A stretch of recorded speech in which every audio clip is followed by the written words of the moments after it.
Online জুয়া ও ব্যাটিংয়ের বিরুদ্ধে সারা দেশে অভিযান শুরু করেছে পুলিশের অপরাধ তদন্ত বিভাগ সিআইডি।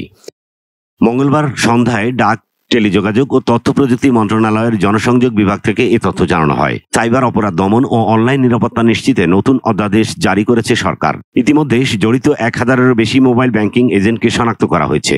অনলাইন ভিত্তিক এই অপরাধে জড়িতদের শনাক্ত করে আইনের আওতায় আনার লক্ষ্যে কার্যক্রমও চলমান রয়েছে।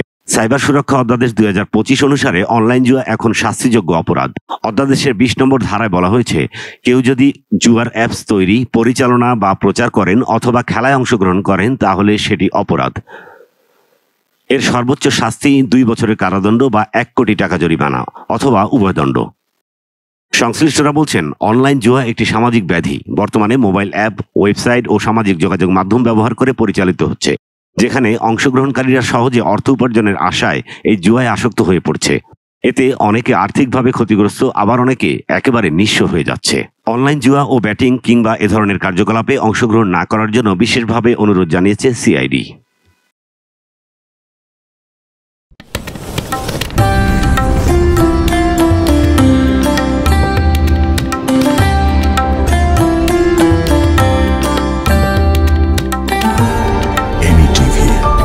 স্বাধীন বাংলার স্বাধীন কণ্ঠ।